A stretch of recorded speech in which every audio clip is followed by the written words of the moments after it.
17 members and associates of the Hells Angels are facing criminal charges in a violent attack.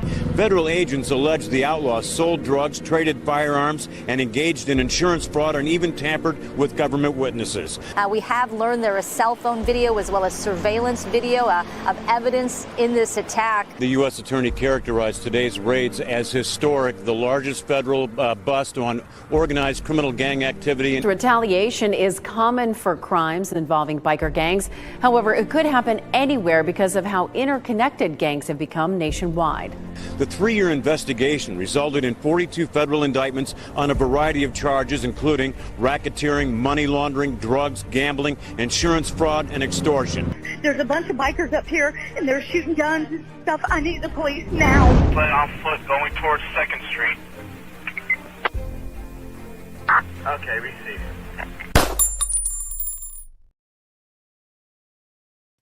Welcome to this episode of Chattin with Staxx. I'm your host, Bill Staxx, and today we got a good show for you guys. What's going on with everybody? Tyler, what's going on? Thank you for joining me. Lindsay, how are you? Hungover Closer, what's good? Thanks for joining me today. We've got a great show for you guys. Hold on. Hey, Frank, how you doing? Anything better than a 20-plus-year-old news? Yeah, I got something way better. Watch this. Check this one out.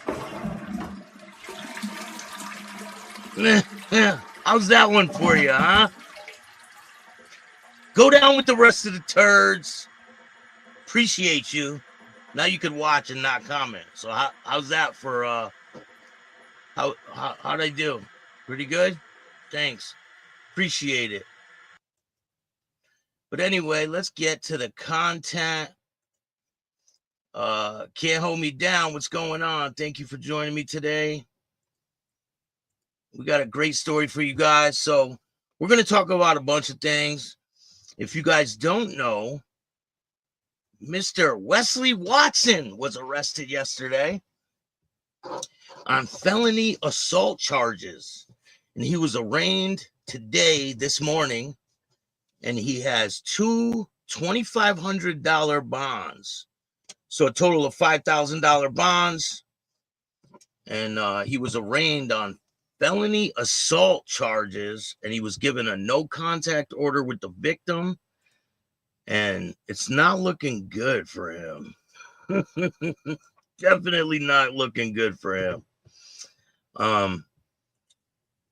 In other news, a plane has went missing in Alaska. 10 people are missing. It was on its way to Nome, Alaska. It says a plane went missing in Alaska. Cessna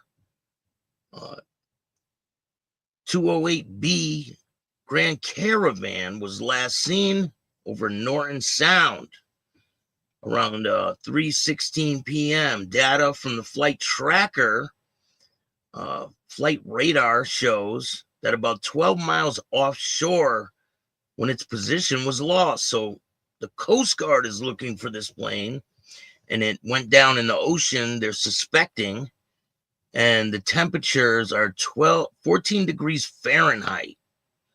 The plane's pilot had told air traffic control that it intended to enter a holding pattern while waiting for a runway to be cleared. The Nome Volunteer Fire Department said on Thursday evening, hours after contact was lost, conditions around Nome Airport included light snow and freezing drizzle. At one point, visibility was down to half a mile. The forecast with winds of gusts up to 35 miles an hour. We had weather coating the wings with ice. Performance of the aircraft would have downgraded, and it could have caused a crash or a stall with the engine. That's insane. Can you imagine being on a plane that goes down over the ocean while it's freezing cold? No thanks. That's why you won't see me on a plane ever. I will never board a plane ever again in my life. I've made that commitment and I will not do it. But anyway, in other news, Kaz Patel is about to get nominated for the FBI director. We'll see if that goes through. That should be pretty interesting. But today we are talking about CJ Anderson. If you guys don't know who that is, CJ Anderson is a 1%er without a 1%er club. So he got into a fight with a Hell's Angel at a bar, and there were people that were worried about the ramifications of what was going to happen after this fight happened. But there is an interview where he explains some things about why the fight transpired, and I have that interview. We're going to take a look at it. He used to be a boxer. Here's a picture of him and Muhammad Ali. He was a heavyweight boxer. I believe he's from Providence, Rhode Island. He looks a lot different. That's him on the left. Sorry for the blurry picture, but this is him. He looks a lot different from when he did when he punched the Hell's Angel in the bar. But we're going to check out that video. I appreciate all you guys for taking the time to watch this show. Let's get into the content. You know, my whole life, from like maybe 15 to now, I'm in my 60s.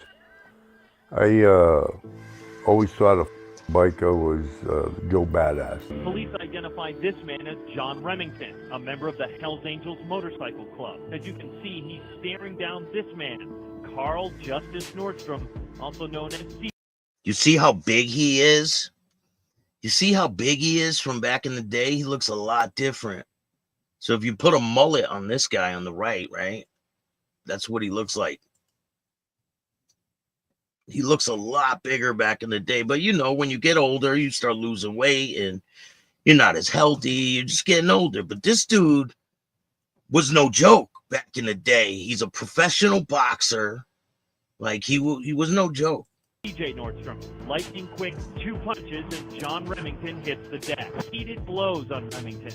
Then he stands up and kicks him several times. Police reports obtained by Target 12 Nordstrom, who is a former pro boxer. Weighing 220 pounds from Providence, Rhode Island, CJ Nordstrom. Meanwhile, Vecchio is beating up Bissonette. Bissonette not responding. He's just taking, and Vecchio is just eating him up. Big right uppercut. A right. It's probably not a good idea to provoke a professional boxer because you have no clue what this dude's hands are capable of. Right hand. Where's the referee? Where's Martin Tabor?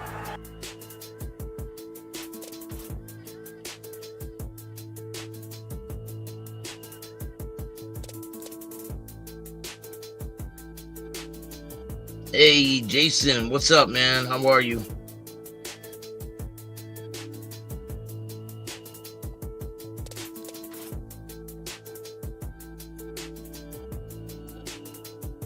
He explains what the fight was over and how it transpired, so it's pretty interesting. I just wanted to bring this to you guys.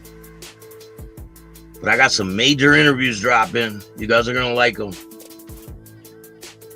Shout out to Seth Ferrante. That interview, there's one up on members right now, but there's going to be a lot more interviews dropping. The motorcycle bike was my life. I bought a bike 44 years ago, and we've been getting old together. You know, outlasted my marriage and probably 60, 100 fucking broads. You know, the bike always came first. I was born and raised in California, Santa Rosa, California. Family moved here when I was probably 10, 12 years old. I had a brother-in-law that was married to my oldest sister. He was like the dad I should have had. I became a prize fighter like him, pro fighter, iron worker like him. He was a good guy. He was my main means of sanity sometimes. He always tried to guide me at a young age, like. That's a nice bike in back of him. 15, to get into boxing. Because I was always getting in street fights. He was always coming down to school, fucking bailing me out on a Friday with the principal, you know. That came regular for him. Always trying to tell me, you know, like, fuck the motorcycles, fuck them guys you're hanging with, you know. Look at his shoulder. He has a 1% patch. Now, a question I want to ask you is, if a person is not in a motorcycle club, should they be wearing a 1% patch? You know, the Outlaw Twins do it. Them twin guys do that shit. They wear a 1% patch because they feel like they can do whatever they want. Even their mother wears a 1% patch. Do you believe that shit? There's a video of them twins guys, and I'm not comparing this guy to them twins at absolutely in no way. But is it okay for a person that's not an outlaw biker or in a club, is it okay for them to wear a 1% badge? I want to know what your thoughts are. Their mother even wears one.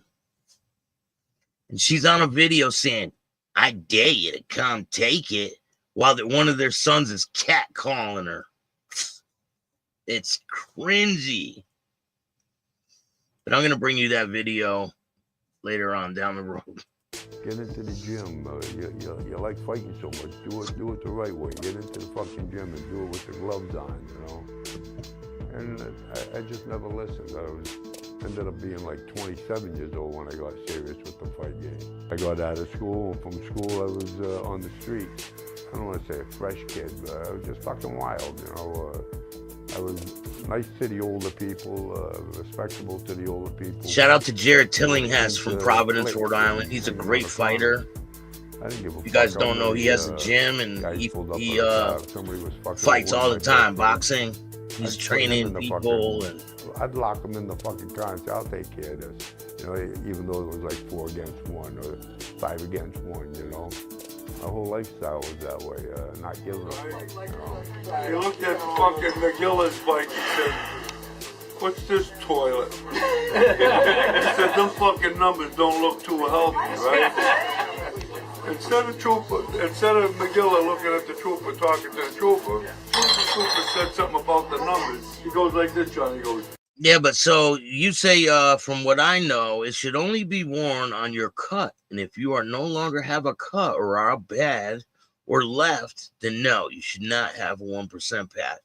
So honestly, I think over the years, they use that out bad moniker as it used to be for people that really did heinous things to the club, like stole or slept with someone's wife or did something really foul. But they use that for people left and right nowadays, just so they can't. Sometimes they use that so that the people that are out bad can't defend themselves against whatever they're out bad over. It's kind of weird. Can't Hold Me Down says, I was a 1%er before joining the club. It's a way of life. There are plenty of guys in the top 5 clubs who aren't 1%ers. Wearing that diamond patch doesn't make you a 1%er. Hey, Mark, what's going on? Thanks for joining us today. Hungover Closer. Just from what I understand with my family's club, the out bad, I understand, but if it's on the books as out bad, it's just a culture. No, I understand. I think they do that quite a bit nowadays. Out bad doesn't even mean shit anymore. But what I want to ask you is, if you're not involved with any club, say you were never involved with a club ever, like you were never prospect, you never did anything, do you think that someone like this guy or anybody should wear a diamond patch on their cut if they were never in a club? he looks right at me, right? I said, hey, you fucking asshole, what are you looking at me for? The trooper walks away, right? When the trooper walks away, See, no. right? The trooper hears the body rolling. I don't think you should wear it either. If you're not involved with a club and you're not a part of, I mean, I understand, oh, you live that type of life. You can do something else. You don't need to wear a diamond patch that is specifically for clubs. It's just weird. Down the hill. He says, what happened to him? I said, he tripped. He fell over the guy. Down the fucking hill he went. When he got up, he couldn't talk. He says, what's wrong with you? He said, I think my shot. Hey, right, he invites us down to his town. He says, hey, it's an amusement area. Hey, John, we go down to this fucking guy's neighborhood, right? We go into one bar, there's nothing but pinball machines. So Randy, Bobby, Eddie Malloy was with us. We're all, you might even fucking been there that night. That night was on the beach? Down the beach. And he says, hey, he said, what are you down? He said, you like playing pinball machines? I said, this fucking pinball machine ain't even working. He said, what do you mean? I pulled the back down. I go, I lift the fucking, break the fucking arm. I said, look, it's bent. He said, you gonna start that shit down there? I said, hey, where's the city yard down there? He said, what for? I said, I gotta get some gas. He said, we don't do that down there. I said, you do now. Open up the fucking gate. I got into some trouble because of the motorcycle world. I got into a fucking bar and brawl back in '76. After saying to all my bikie buddies, 76, this is gonna be our year, you know. We stopped in one bar in Warwick, Rhode Island. Had the owner up against the dartboard throwing fucking buck knives at him. Try to fuck with us, so we fucked with him back, you know. But he was afraid to have us arrested, which I wish he wasn't, because we would have never went to Newport that night. We ended up going to fucking Newport. Somehow or another, a fucking wedding party was in this bar, and we didn't know it was a wedding party. We went into the fucking joint, started drinking, shooting pool. I think one of the girls that was either got married in the wedding party asked us if we were a motorcycle club. Because I had FTW on the back of my jacket. This little guy had FTW on his jacket. And because we both had the same design, this broad thought we were a motorcycle club. See, a lot of times I think people will wear cuts to try to emulate that they're in a motorcycle club. Even people that are former club members will still wear a cut with patches on it. But to me, like, if you're not in the club no more, why would you wear that type of stuff unless you still want to be a part of it? But hey, to each his own, right?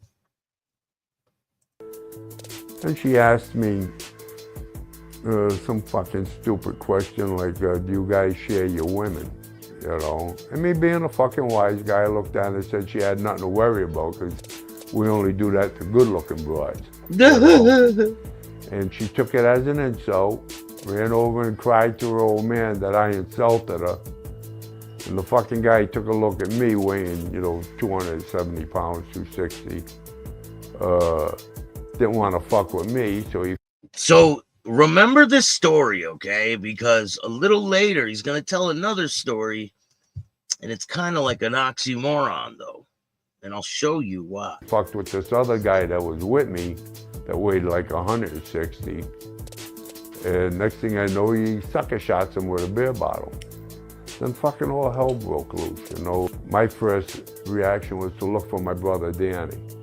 And my brother Danny come walking out of the men's room looking down. When he looked up, this big guy, like 250, 240, smashed him in the face with a pool stick and then stabbed him in the chest with the pool stick.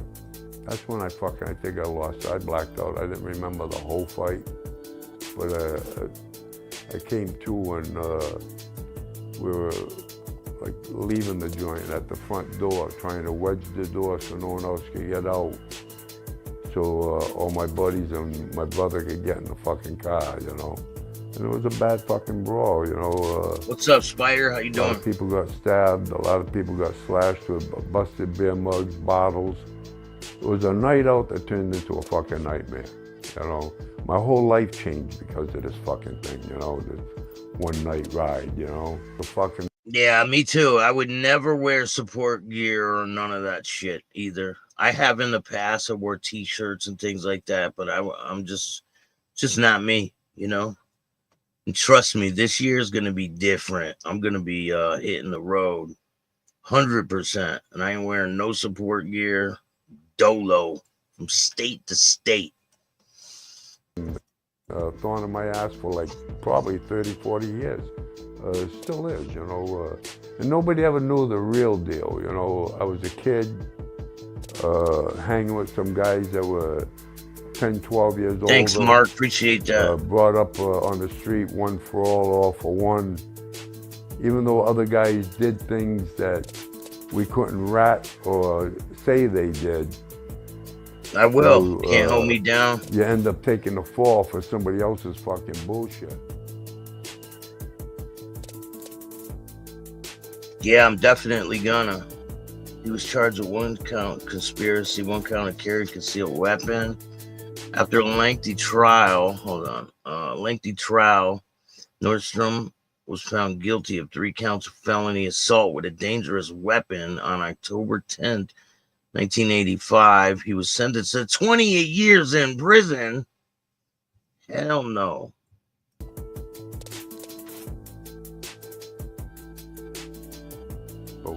So when, damn, what? That's a long time. So he would have got out in what, 2008, I believe, if he did every day. When I went to the can, I had the attitude, I went in alone, I was leaving alone. I think so. I'm pretty sure his paperwork's clean. I don't know. I never looked into him like that. I got out on bail. Another biker that was a karate instructor, tough fucker from South Definitely Spider. Became a boxer manager of mine, you know. He ended up knowing both sides of the fence. I think he worked for Buddy Cianci, a mayor that was running Providence, Rhode Island, you know. That's back in the day when Providence was a real corrupt city. Providence was probably one of the most corrupt cities on the East Coast back in the day. All the mayors and all the cops, they were all on the take. Back then at the time. This guy, he was the bodyguard for a few organized crime members. I believe it. Bobby Aratunian hooked me up with Don King, Al Braverman. I boxed guys like Dino Dennis, a New England champ from here in New England. He fought George Foreman. Ended up sparring with guys like Ron Lyle, Larry Holmes, even Ali. Muhammad Ali became like a big play in my fight game. Changed my whole way of thinking about white and black, you know. Taught me everybody had 2 arms, 2 legs, and a fucking head to be busted like anybody else, you know. So my question to him is why do you get caught up with some bullshit at a bar? Like, that's, you got your whole career going, right? You're around people like him and you get caught up in a fight at a bar and you ruin your whole career. That ain't cool. But look at this picture. This is when he knocked out the Hell's Angel. That's him on the right. Look how big he was. This dude was a beast. And he just laid this dude out 1 punch. And I don't think they were too happy about it. 2009. The Topside incident. Now, this is the incident that I was telling you guys about. Now, you remember the thing in the bar with the girl, right? So listen to this story. Fight happened in a Bristol bar just 2 nights before the big 4th of July parade. Yeah, I'm allergic to it too, bro. I break out in handcuffs. Me too. I don't drink, no drugs. Stay far away from drinking. It's probably one of the worst things out there to do is drink. It always causes a problem. And if you're sober and you're just getting sober, remember, you can start the rest of your life right now. Being sober is a great thing. I wouldn't change it for the world. I will never I can say that. I will never, ever go back to alcohol or drugs, ever. Bar was packed with people, and police say, considering the players involved, could have been much worse.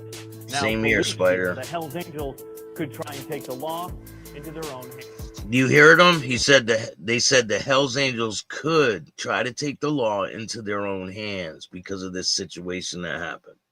But this was 2008, it said, right? 2009. The top side Here it it was is. all over my daughter. Nobody really ever Congratulations, knew about that. Spider. You know, fucking. It's been My around daughter 6 was for going me, to 6, URI 7. at the time. She was hanging with a couple of girls, not hanging, but socializing with a couple of girls from Roger Williams College. And they mentioned out in front of the house that they'd meet at this lounge called the Topside. And I knew the Topside was a bikie hangout on a Saturday, Sunday.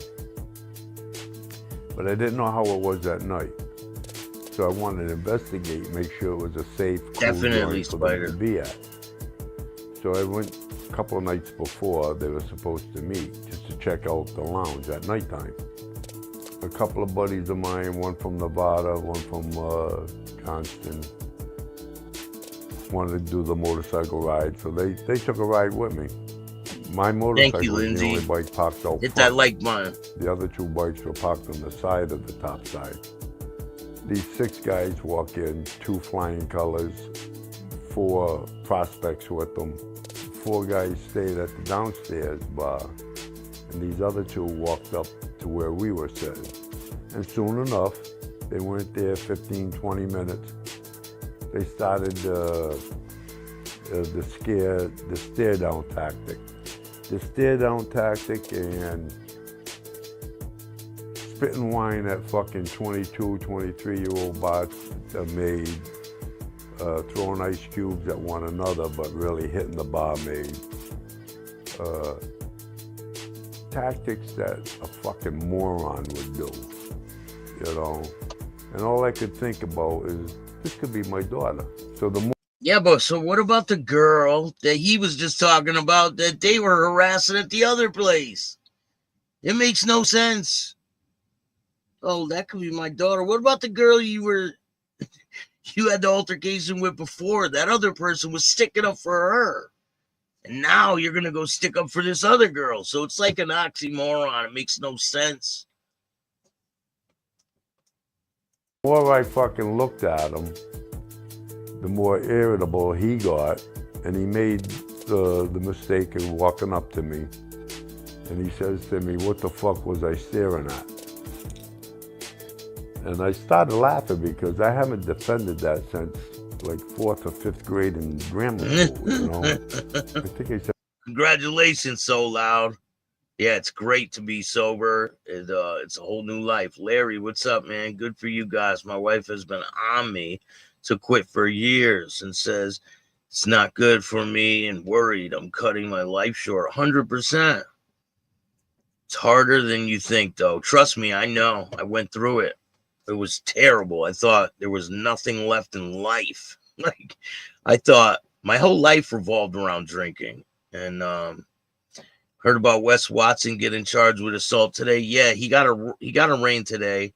I talked about that earlier. Wes Watson was arraigned today on assault charges. Here's his mugshot.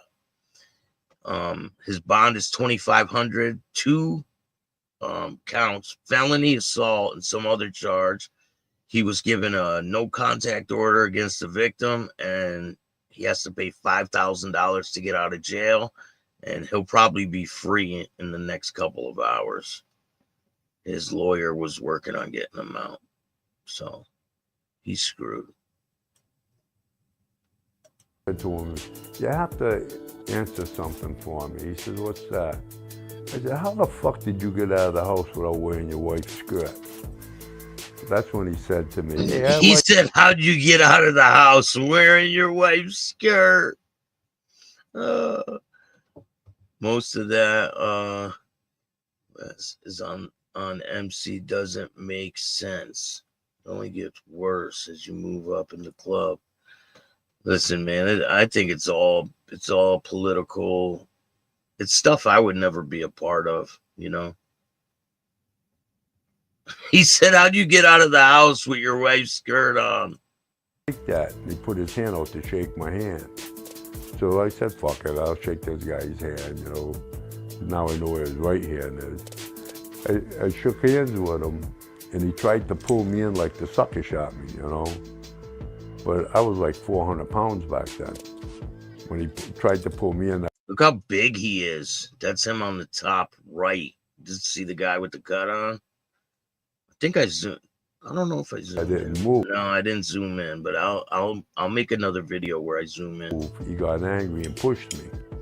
But when he pushed me, he lined me up for a perfect fucking right hand, and I cracked him. And he goes down. But I didn't expect him to go down so fucking easy the way he did. I mean, this guy was out cold, right?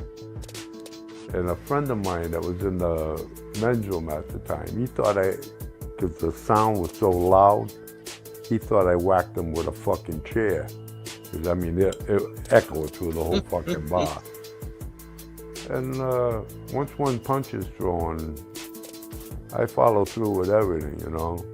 I know the fucking cops were there.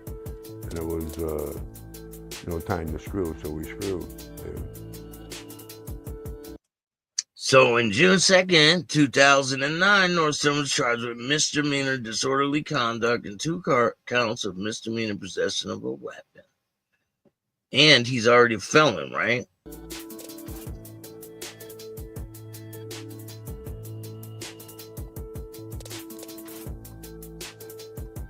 But back in the 60s, 68, 69, my 2 older brothers had panheads. And they were rigid frames, panheads, high handlebars. I used to see them strut down the road. I said, man, that's what I want to do. I want to be the fucking biker. I want to be the badass biker. But the badass biker, as I got older, especially after the fucking bar and brawl, I started thinking, saying to myself, I always thought fucking bikers were tough. Yeah, he said, Larry said, true, but I'm not starting today. I am leaving home in 5, going to North Italy Club. AC this weekend for the Eagles. Yeah, who else is in the Super Bowl this year? I haven't been following any of that. I've been so damn busy. But come Monday morning, I will be jealous of all of you non-hungover people. Hey, listen, I wake up clear-headed every single day, and I love it. I wouldn't change it for anything. Craig says, when I started in Alaska, all aircraft controls would go crazy because you're on the top of the earth, a magnetic pull. Yeah, I'm sure it does up there. That knew everything about motorcycles. But the real biker, he's the type of guy that could ride cross country. You know, bike. The cheating Chiefs is against the Chiefs against the Eagles, huh? Who do you guys think's gonna win? Breaks down, fix it himself. Guys, that's a nice bike. That red one. The fuck I like doing. that one. Their bike breaks down. You know, and they don't have long hair, beards, tattoos. These guys, not just mechanics, but they're the real bikers that can ride. I thought the badasses were the bikers, but the real fucking bikers are the guys that know everything about a fucking motorcycle and enjoy riding. You know, not the guy that's trying to intimidate some old lady or some old man in a supermarket or a fucking barroom.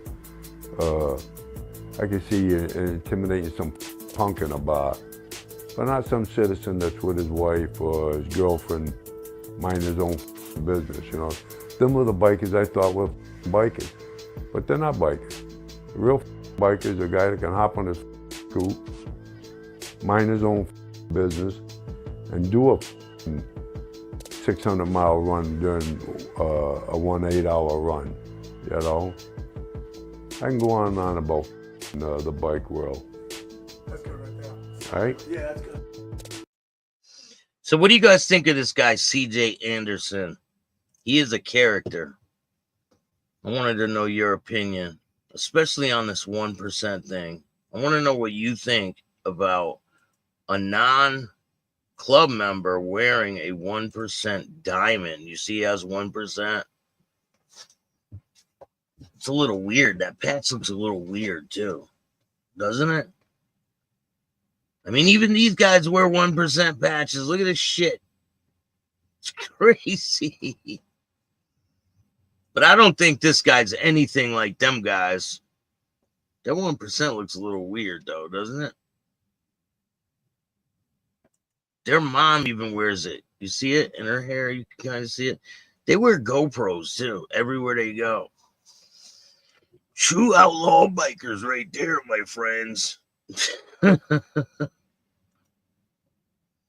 But anyway, we got a lot of content dropping. If you guys don't know, I interviewed the national president of the Thunder Guards. That interview is going to be dropping next week. I interviewed Paul Manning. He was an undercover that went undercover with the Hells Angels and the Mafia up in Canada by Niagara Falls. It's a great, great interview. He's authentic. Definitely. I think so too. Well, I'll interview him. I mean, I'll look that up.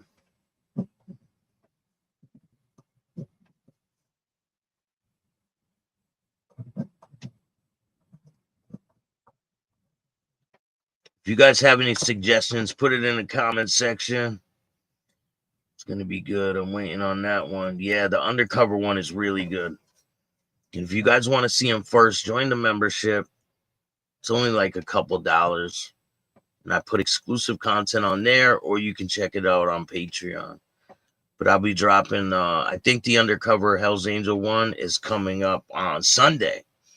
And then I have the founder of the Hells Angels' son. I interviewed him. That one's going to be dropping next week. And then the national president of the Thunder Guards is going to be dropping next week too. So I appreciate everyone that takes the time to watch this show. Make sure you hit the like button, subscribe, hit the notification bell so you can get my videos every time they drop. If you want to donate to the show, you can hit up the Cash App, Venmo, PayPal, Super Sticker, Super Chat, Zelle. I appreciate everyone that takes the time to watch this show. If you want to be a guest on the show, hit up my email, BillStaxx2021. And if you don't like it, too fucking bad. Start your own podcast. I appreciate everyone that takes the time. Mass says this channel is turning into nothing but 81 videos. Definitely not. But I do got something for you. 100%. But I do got something for you, my friend. Hold on. Let me see if I get it. Oh, there you go. Now you can watch. So I appreciate all you guys. But anyway, have a great day. And remember,